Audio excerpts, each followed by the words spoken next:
Salut, prieteni pescari! Bine ați venit la cel de-al doilea episod al videoblogului nostru, pescardestaționar.com. Astăzi ne aflăm pe Balta Mica, din județul Cluj, în localitatea cu același nume, și am venit să realizăm o partidă de pescuit la feeder, în speranța că vom prinde crab, caras, cei mai comuni pești din apele noastre. Pentru astăzi am pregătit o nadă de la Van den Eyde, cunoscutul producător belgian.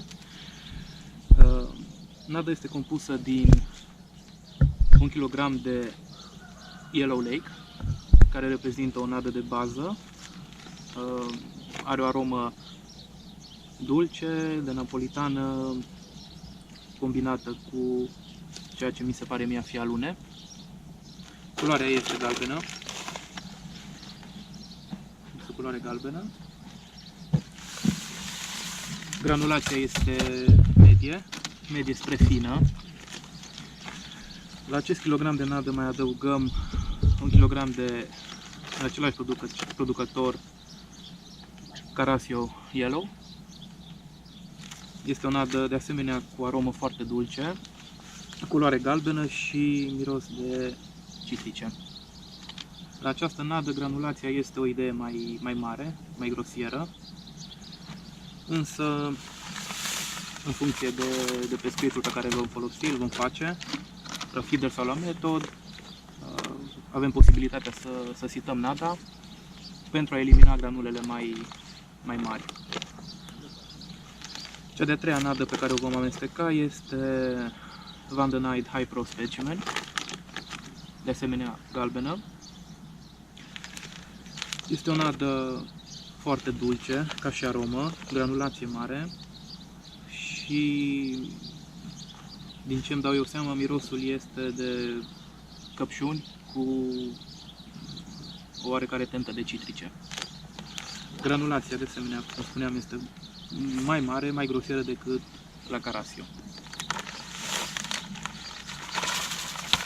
Deoarece Balta are o dimensiune mică, nu vom folosi niciun fel de aditiv. Nu am vrea să creăm un efect de respingere al peștilor. Foarte important este nada să o amestecăm în stare uscată cât mai bine posibil, pentru a se amesteca toate ingredientele, deoarece discutăm despre două tipuri de nade, o nadă cu granulație mare și o nadă fină. După care trecem la umectare și apoi la cel puțin 3 etape de sitare, pentru a îmbunătăți mecanica și omogenitatea ei.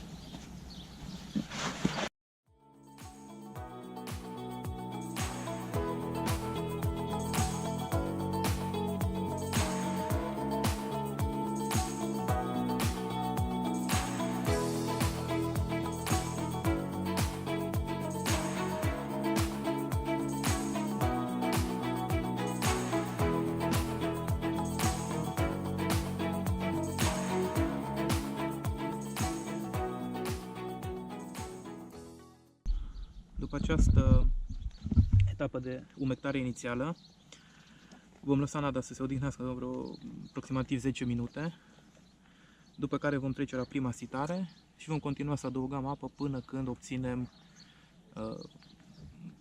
mecanica dorită și gradul de colare optim. După ce nada s-a odihnit aproximativ 10 minute, trecem la prima sitare, pentru a elimina cocoloașele mai umede sau mai uscate.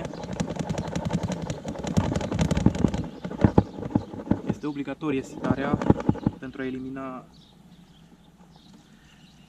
să zicem, inegalitățile de acest tip, pentru a conferi nadei o mecanică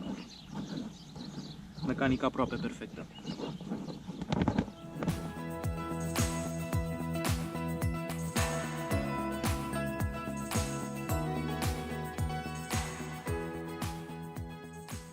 După cum spuneam, nada are o granulație destul de mare.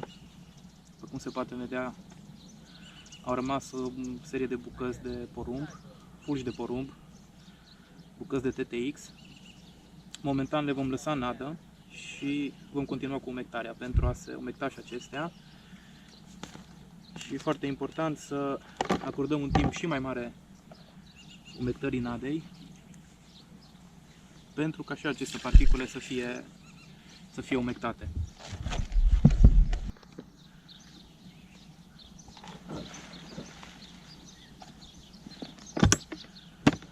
Ne aflăm acum deja la a treia etapă de sitare a nadei.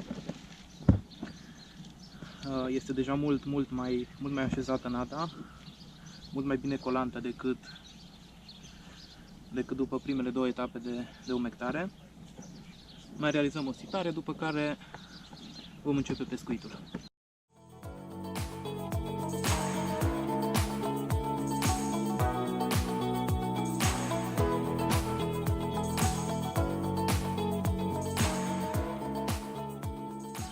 După cum puteți observa, pentru partida de azi avem o gamă relativ restrânsă de momeli. Vom folosi clasici viermi, albi și roșii.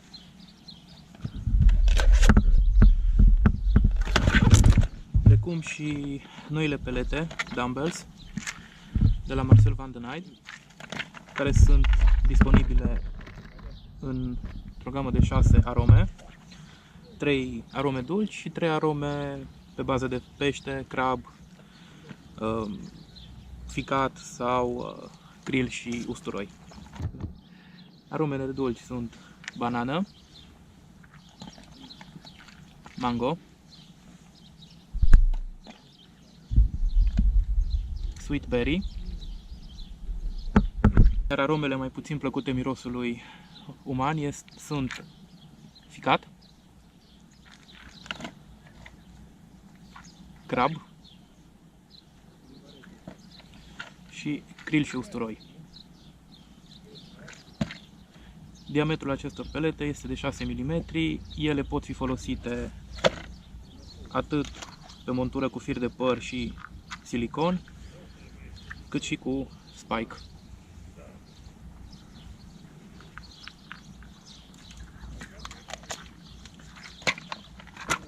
Pe lângă pelete și viermișori vom mai folosi și porumb dulce de conservă. Haideți să-i dăm drumul.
Iată că am ajuns și la sfârșitul partidei de pescuit de azi.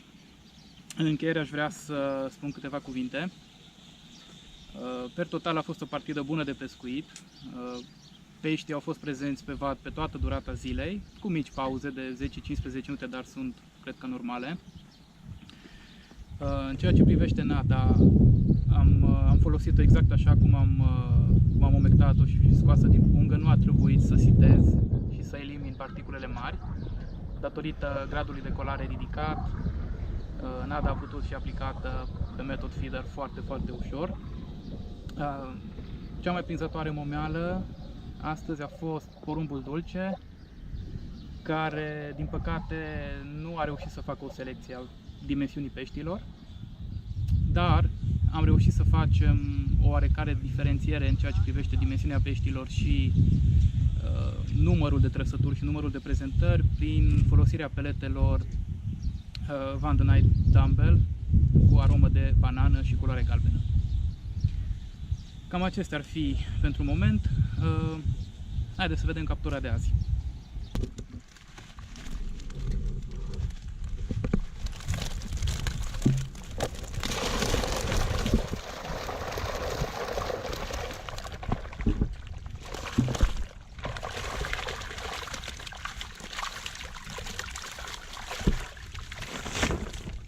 Aceasta este captura de azi. N-aș putea să vă spun exact câte kilograme, nu folosesc cântarul, dar cred că sunt undeva peste 7-8 kg, fără să exagerăm.